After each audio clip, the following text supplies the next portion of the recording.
People all over the United States were shocked when Mike Wolfe was sentenced and led away in handcuffs. Everyone thought that he was arrested because of a fight over antiques or maybe a business issue with the History Channel. Breaking news says Wolfe was arrested because his former co-host Frank Fritz's death wasn't caused by natural causes as was first said.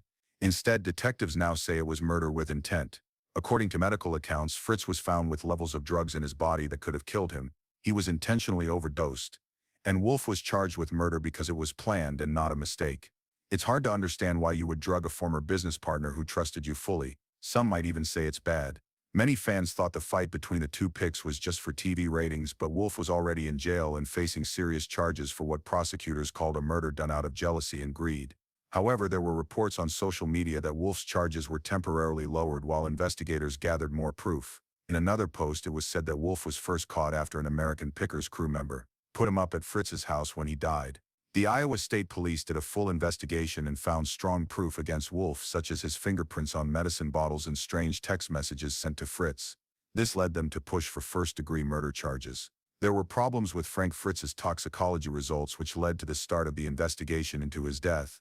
The stated cause of his death was complications from a stroke, but the autopsy showed that he had dangerously high levels of prescription drugs in his body, levels that were much higher than what would have been recommended for his condition.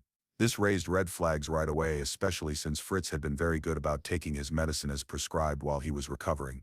In secret, the Iowa State Police began looking into who had access to Fritz in his last hours. What they found shocked even officers who had done this before. Wolfe's car was seen arriving at the house late at night on security video from Fritz's neighborhood about 3 hours before the police were called. By late that night, Wolfe had called 911 to say that he had gone to check on his old friend and found him not responding. When rescuers got there, Fritz wasn't moving or responding and there was no pulse. People tried to bring him back to life but failed, and he was declared dead at the scene. At first it seemed like it had something to do with his previous stroke, but the lab results showed otherwise. Wolfe. People who were investigating were especially suspicious of Wolfe's actions right after Fritz died. He didn't grieve as one might think. Instead, he moved quickly to take control of Fritz's collection and intellectual property. Within 48 hours, he talked to Fritz's lawyers about buying the rights to use his name and picture on American Pickers merchandise in the future. According to what the production staff said, he also went straight to Fritz's storage areas to get to the valuable antiques that had never been shown on the show. A number of team members said Wolfe seemed surprisingly focused and not at all sad. He mighting more to do as that Wolfe seemed surprisingly focused and not at all sad when talking about business so soon after Fritz's death. When police checked Wolfe's home and office, they found a hidden safe with several unlabeled prescription bottles that turned out to contain the same drugs that were found in Fritz's system. The most damning thing was a diary that was found in Wolfe's travel bag. In it, he had written a lot about how angry he was at Fritz. Some of the entries were from years ago, using more and more hostile words. Just a few weeks before Fritz died, he wrote, "Feck thinks he can come back and take half the spotlight again. He doesn't remember that the show would not happen without me. He has turned into a problem. I can only save what I've made in one way." The network tells me Wolfe was surprisingly calm during the 6-week trial. He sat quietly next to his lawyers the whole time, as the prosecution showed how he had carefully planned to kill Fritz. The jury heard proof that he had been looking into poisons that are impossible to track down and ways to make a murder look like it was caused by natural causes. His search records on the internet showed that he had looked up questions like, can drug interactions after death be found? How to make someone's death look like it was caused by problems with a stroke. The prosecution said Wolfe killed Fritz because he thought Fritz's health problems were a good reason to do it. People who used to work on American Pickers said they saw troubling changes in the relationship between Wolfe and Fritz in the years before Fritz quit the show and later died. One production assistant told the judge that she had heard Wolfe demanding full artistic control over heated arguments about the show's future direction. The assistant said that he told Frank that he no longer had the right to equal bills because of his health problems. Several witnesses said Wolfe was becoming more and more controlling, often saying bad things about Fritz to network execs and cutting him off from longtime Antiques friends. Danielle Colby's emotional statement may have been the most moving. She reluctantly went on the stand for the prosecution. She talked about how she had to hold back tears as she talked about telling Wolfe what he did to Fritz. She said, "I saw that Mike had become obsessed with being the only face of American Pickers. He got defensive and angry when I asked him about making peace with Frank. He told me to stop getting involved in things that don't concern you." Colby talked about finding disturbing notes about Fritz's medication plan in Wolfe's office and asking Wolfe some questions, who said he only cared about Frank's health. The defense team tried to make it seem like Wolfe and Frits had a bond that was misunderstood and that Wolfe had really tried to make things right with Frits before he died. They called in executives from the networks to testify about Wolfe's public comments in support of Fritz's recovery. This theory was badly weakened though by what Fritz's personal doctor said, who said that Frits had been worried about his health but was hopeful that he would get better and was planning to start his own antiques business. The doctor also said that he had never given Frits such high doses of the drugs that were found in his blood. Wolfe's carefully kept calm started to break during cross-examination. He got angry with the prosecutor when she asked him straight if he had given Frits the medicines. Do you know what it's like to make something happen while someone else takes the credit? To smile for the cameras while everyone else thinks he's just as important to the show's success. Because of his temper tantrum, his defense team had to call a break, but the damage had already been done. Later the jurors said that this moment was very important to their decision-making, because it showed how angry Wolfe was at Frits even though he had left the show years before. When forensic accountants talked about strange changes they saw made to Wolfe's business structure, it became clear that they were after money. Wolfe had been quietly changing his businesses in the months before Fritz's death so that they could take over his intellectual property if he became unable to work or died. He also bought Frits a business insurance policy that would pay out $5 million to Fritz's company if something happened. Prosecutors also said that Wolfe had set up several fake companies that Frits didn't know about and was putting valuable items into these companies, which together had assets worth over $2 million.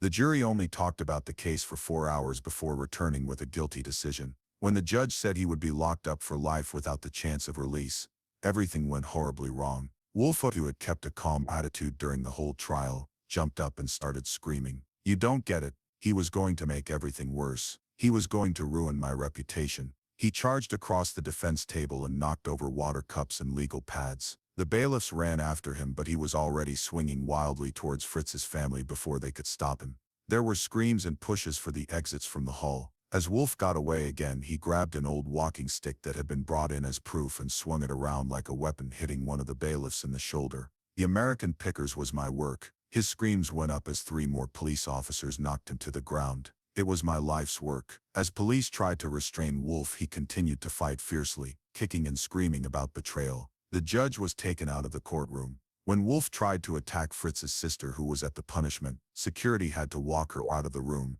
"I got everything I deserved." He screamed it was my show as they finally put his hands behind their backs. The most shocking part was when Wolfe looked at Danielle Colby, who was in the hall, straight in the eyes and yelled, "Tell them the truth. Tell them the truth about Frank." Colby did not look back, clearly upset, while other crew members started crying. The trial has split up the American Pickers family, with some sticking up for Wolfe and others giving evidence against him. Court papers showed that Wolfe had been deliberately turning crew members against Frits in the years before he died. This caused major rifts in the production team that may never heal. As security staff tried to keep Wolfe under control, he continued his rant, giving away even more shocking information. He yelled that he was going to start his own show. "I was out of date," he said, and the network wanted him back. Reporters in the courtroom said it looked like something out of a dream. At least 3 people were hurt, including Wolfe's own defense attorney, who was hit by a flying water pitcher. They had to drag him out of court, but he kept yelling about betrayal and his reputation, telling him that Frits had planned to kill him.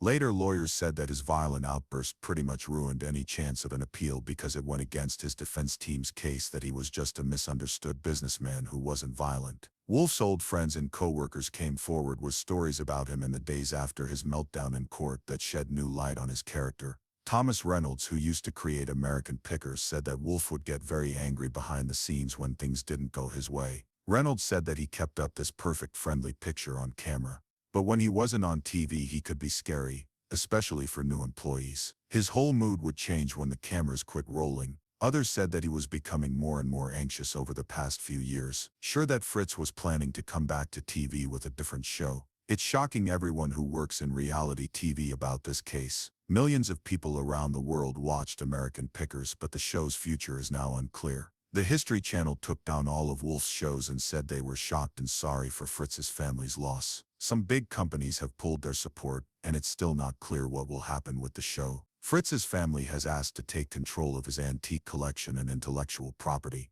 They say they will honor his memory while also taking legal action against the network for letting Wolfe act in more and more strange ways. Mental health professionals who looked into the case think Wolfe may have had narcissistic personality disorder, which got worse because he was in the public eye for so long.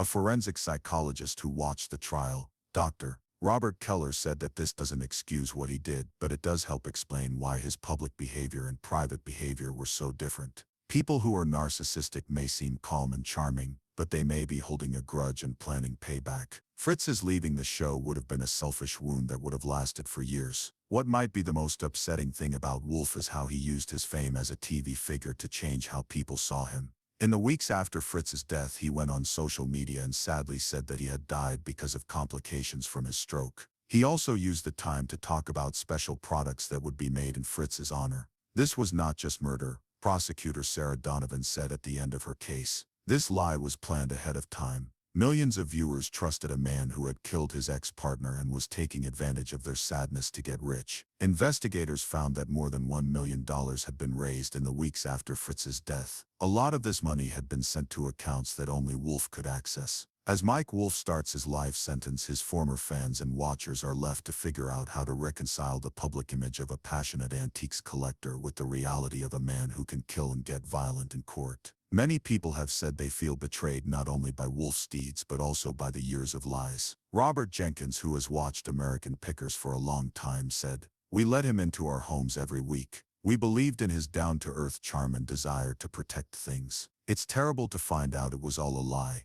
TV stars who had worked with Wolfe in the past have distanced themselves, and many have released comments expressing shock and asking for respect for Fritz's memory. For the cast of American Pickers, the tragedy keeps getting worse. During the trial, they testified that the production was very split. Some thought Wolfe was innocent, while others were sure he was guilty. Danielle Colby, who appeared for the prosecution, has quit her job as a TV host, saying she needs time to heal and think. In a short statement, she asked for privacy and said she hoped that the tradition of preserving antiques that brought us all together in the first place could continue in some way, even though these terrible events have happened. Other crew members have stayed out of the public eye because they are still dealing with the stress of losing Fritz and seeing Wolfe get found guilty of killing him. The judge's last words before Wolfe's rage seem especially ominous now. He told Mr. Wolfe that you seemed like a champion of American history and protection. While thinking about getting even and killing someone, people heard you talk about how important the past was while you planned the murder of the man who helped build that platform. Today you did the right thing by not only Frank Fritz but also the millions of people who trusted you. For the first time in public, Wolfe threw himself across the table at this point, starting the violent rage that would end his life. Before he was taken away to prison to live out the rest of his days.